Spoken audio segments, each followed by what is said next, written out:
As our country has gone through this crisis over the past 2 months, there have been so many reasons for hope and inspiration.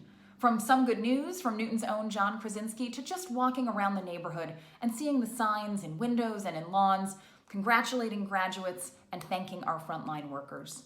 But we cannot lose sight of the fact that in these days, we are seeing an increase in hate and hate crimes directed at Asian Americans. And this despicable president is using racist language to describe a virus, language I will not repeat here, but that is fanning the flames of hate. May is Asian and Pacific Islander American Heritage Month, and I want to celebrate the many contributions that the Asian American community has made throughout the course of our nation's history and is making today as we get through this crisis. And I also want to clearly condemn the hate that is being directed at them in all of its forms.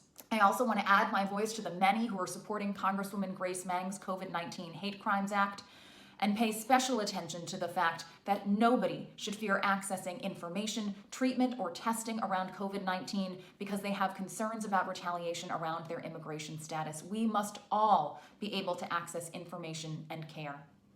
As we advocate for additional funding for PPP to go to small businesses and fight to ensure that that funding makes its way to minority and women-owned businesses, we must pay special attention to AAPI-owned businesses in our communities to ensure that they receive the support that they need.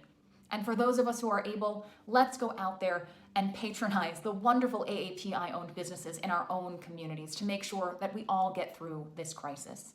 If you have been the victim of a hate crime, I encourage you to report it immediately to local law enforcement, but would also ask that you consider filing an incident report with Asian Americans Advancing Justice. They are collecting this information to better understand what's happening right now, and you can submit that incident report at standagainsthatred.org. I know that these times are tough, but I hope that my friends and neighbors in the Asian American community are still able to find so much pride in the contributions that Asian Americans are making to our country today and have made since the beginning of our country's history. You have my gratitude, and you most certainly have my solidarity.